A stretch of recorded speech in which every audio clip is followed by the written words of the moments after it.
वंदे वंदे वंदे। सर्वप्रथम आज एक कार्यक्रम इससे पहले गाजियाबाद में था और उस कार्यक्रम में कुछ ज़्यादा विलम्ब हो गया और विलम्ब से पहुंचने के लिए मैं आप सभी लोगों से क्षमा चाहता हूं, क्योंकि हमारा जो मिशन है दिन रात सुबह शाम सिर्फ और सिर्फ समाज के लिए। ये विलम्ब भी जो हुआ सिर्फ समाज के कार्य से हुआ, अपने किसी व्यक्तिगत कार्य से नहीं हुआ।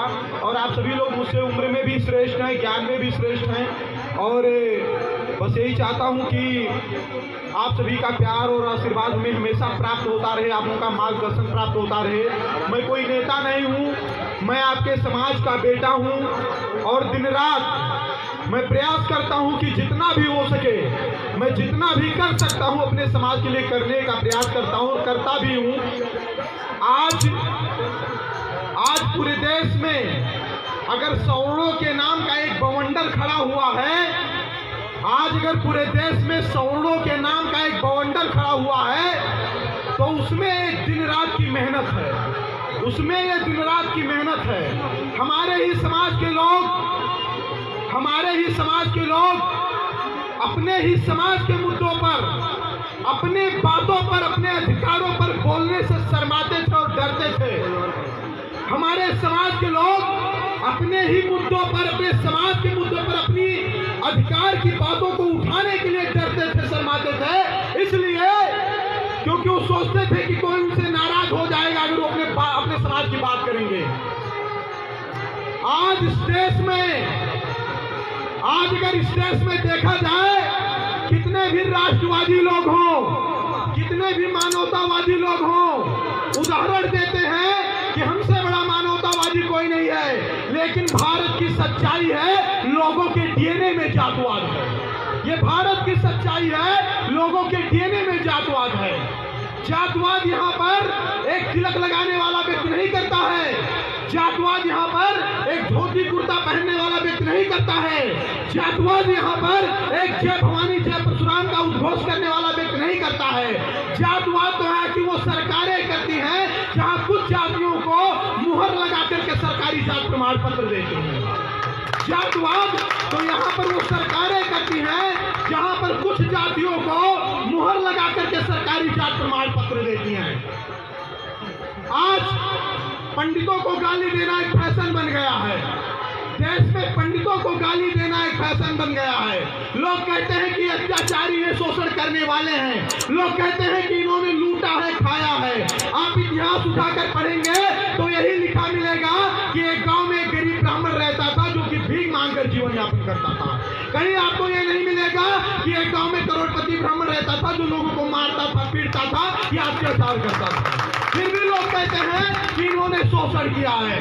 क्या सर्वे भौम सुखना सर्वे संत निरामया की भावना लेकर चलने वाला ब्राह्मण शोषण कर सकता है? क्या वसुधैव कुटुंबकम की भावना को लेकर चलने वाला ब्राह्मण शोषण कर सकता है? क्या यत्र नार्यः पूज्यन्ते रमन्ते तत्र देवता की भावना को रखने वाला ब्राह्मण शोषण कर सकता है?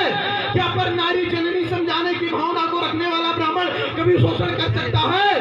क्या आजादी की पहली गोली चलाने वाले मंगल पांडे के वंशज कभी किसी का शोषण कर सकते हैं? क्या बौद्धों से मुकाबला करके सनातन की रक्षा करने वाले पुष्यमित्र शुंग के वंशज कभी आपका शोषण, किसी का शोषण कर सकते हैं? क्या गर्दनें कटवा करके धर्म की रक्षा करने वाले महाराणा प्रताप के वंशज कभी किसी का शोषण कर सकते हैं? क्या कभी माताओं ने, जिन्होंने अपने धर्म और आन बान शान की रक्षा के लिए आग के हवाले जीते जी कर दिया, वो किसी का शोषण कर सकते हैं? नहीं। फिर भी आरोप क्यों लगाए जा रहे हैं? आरोप इसलिए लगाए जा रहे हैं, ब्राह्मणों को तोड़ने का मतलब, ब्राह्मणों को खत्म करने का मतलब सनातन को खत्म करना है, सनातन को खत्म करना है। अगर ये आज सनातन बचा है तो सिर्फ और सिर्फ सवर्णों की वजह से बचा है। क्योंकि आप अगर एक दूध वाले से नाराज होते हैं तो दूध लेना बंद कर देते हैं, आप एक लोहार से नाराज होते हैं तो बर्तन बनवाना बंद कर देते हैं, आप एक बढ़ई से नाराज होते हैं तो दरवाजा बनवाना बंद कर देते हैं। लेकिन जब आप एक ब्राह्मण से नाराज होते हैं तो आप हिंदू संस्कृति, हिंदू धर्म, हिंदू पूजा पद्धति से अलग हो जाते हैं। क्योंकि आपको सत्यनारायण कथा सुनाने वाला ब्राह्मण है, आपको तो श्रीमद् भागवत कथा सुनाने वाला ब्राह्मण है, जन्म संस्कार कराने वाला ब्राह्मण है, मृत्यु संस्कार कराने वाला ब्राह्मण है, द्वितीया तृतीया अष्टमी षष्टमी रामनवमी कृष्ण जन्माष्टमी बताने वाला ब्राह्मण है। जब ये बताने वाला नहीं रहेगा तो फिर ये धर्म कहाँ से रहेगा? जब ये बताने वाला नहीं रहेगा तो ये धर्म कहाँ से रहेगा? हम किसी भी जात धर्म मजहब के खिलाफ नहीं हैं, हम किसी भी जात धर्म मजहब के खिलाफ नहीं हैं, क्योंकि हम ही सर्वे भवन्तु सुखिनः सर्वे सन्तु निरामया की भावना को लेकर चलते हैं। लेकिन हम उसके खिलाफ हैं जो हमारे खिलाफ है, हम उसके खिलाफ हैं जो हमारे खिलाफ है। अगर किसी व्यक्ति का अपना सम्मान है तो हमारा भी अपना सम्मान है। हम किसी को अगर गाली नहीं देते हैं तो किसी का गाली हम स्वयं बर्दाश्त नहीं करेंगे। सही कह रहा हूँ गलत कह रहा हूँ? सही कह रहा हूँ गलत कह रहा हूँ? हम किसी को गाली अगर नहीं देते हैं तो किसी का गाली हम बर्दाश्त नहीं करेंगे। अन्य जातियों का जितना योगदान है इस देश की आजादी में, उससे कहीं ज्यादा योगदान है इस देश की आजादी में हमारा, उससे कहीं ज्यादा योगदान है इस देश की आजादी में हमारा। हमने कभी किसी से कोई अपेक्षा नहीं रखी।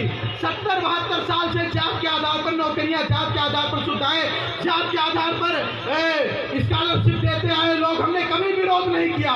लेकिन अब समय की मांग है कि जात को नहीं जरूरत को सुविधाएं मिलनी चाहिए, जात को नहीं जरूरत को सुविधाएं मिलनी चाहिए। और उस जरूरत के अंदर किसी भी जात का व्यक्ति है उसको सुविधाएं व्यवस्थाएं मिलनी चाहिए। मिलनी चाहिए कि नहीं मिलनी चाहिए?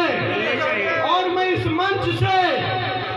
इस मंच से हिंदूवादी सरकारों से भी कहना चाहता हूं, वो केंद्र में है, कहीं भी है, किसी भी स्थिति में है, मैं उनसे कहना चाहता हूं कि अगर आप सच में हिंदुत्व के पोषक हैं, अगर आप सच में हिंदुत्व के पोषक हैं, तो जिस तरीके से अन्य मजहब के लोगों को वेतन भत्ता मिलता है 10-15 हजार, उसी प्रकार से 10-15 हजार का महीना मंदिर में पूजा करने वाले पुजारी को भी वेतन भत्ता मिलना चाहिए कि नहीं मिलना चाहिए? मिलना चाहिए कि नहीं मिलना चाहिए? अभी कुछ दिन पहले जब लॉकडाउन लगा था इंडिया में, 41 रुपए और 42 रुपए किलो तक आलू का रेट गया था। अभी कुछ दिन पहले जब लॉकडाउन लगा था तो 41 रुपए और 42 रुपए किलो आलू का रेट गया था। और गांव में सत्यनारायण का कथा लोग 51 रुपए पर। मनरेगा में मजदूरी भी 350 रुपया है, मनरेगा में मजदूरी भी 350 रुपया है। तो ये बताइए उस पंडित का जीवन यापन कैसे चलेगा? उस पंडित का जीवन यापन कैसे चलेगा? हम कभी अपने जीविकोपार्जन के लिए पूजा पाठ कथा भागवत कहे ही नहीं। आप देखते होंगे बड़ी बड़ी कथाएं होती हैं, बड़े बड़े भागवत होते हैं, वहाँ के जो महाराज होते हैं वो भागवत 1 लाख 2 लाख में शक नहीं करते हैं। जो भी पूजा चढ़ जाएगा पा जाएंगे, नहीं पाएंगे जय सीताराम। होता है कि नहीं होता है? होता है कि नहीं होता है? हमारा उद्देश्य भगवान से और पूजा से जीविकोपार्जन नहीं है, बल्कि अपने सनातन की रक्षा करना है, अपने सनातन के बारे में अपनी आने वाली पीढ़ियों को बताना है। सही कह रहा हूँ गलत कह रहा हूँ? सही कह रहा हूँ गलत कह रहा हूँ? आज जो वर्तमान स्थिति है बहुत ज्यादा दयनीय होती जा रही है। समस्याएं यहाँ है कि जब पड़ोसी का व्यक्ति मारा जा रहा है तब भी हम 4 दिन तक ओम शांति करते हैं और फिर 5वें दिन किसी के मरने का इंतजार करते हैं। हम कभी मुखर होकर के आवाज नहीं उठा पाए, हम कभी अपने साथ हो रहे अन्याय अत्याचार के खिलाफ बोल नहीं पाए। और अगर आप सोच रहे हैं कि आपके ऊपर अन्याय अत्याचार हो रहा है, आप बोलेंगे नहीं तो वो बंद हो जाएगा, तो ये हमारी आपकी मूर्खता है, ये हमारी आपकी मूर्खता है। बच्चा जब तक रोता नहीं है तब तक माँ तो दूध नहीं पिलाती है, तो फिर आप ये कैसे सोचते हैं कि आपके ऊपर जो अत्याचार हो रहे बंद हो जाएंगे? आपके ऊपर अत्याचार हो रहे हैं तो उस अत्याचार का विरोध आपको ही करना पड़ेगा, कोई दूसरा करने नहीं आएगा। ये समय की मांग है, उठिए, जागिए, खड़े होइए, व्यक्तिगत अहंकार से ऊपर उठकर अपने अस्तित्व को बचाने के लिए, व्यक्तिगत अहंकार से ऊपर उठकर अपने अस्तित्व को बचाने के लिए। समस्याएं बहुत है, दिन रात मेहनत करते हैं समाज के लिए, कभी खाना मिले या न मिले, पानी मिले ना मिले, चाय मिले ना मिले, दौड़ते रहते हैं। फिर भी जब समाज में मैं देखता हूँ कि अपने ही लोग आपस में गुटबाजी करते हैं और आपसी गुटबाजी के कारण अपने समाज के कार्यक्रम में भी नहीं पहुंच पाते हैं, तब दर्द होता है कि किसके लिए हम लोग संघर्ष करते हैं, किसके लिए हम संघर्ष करते हैं।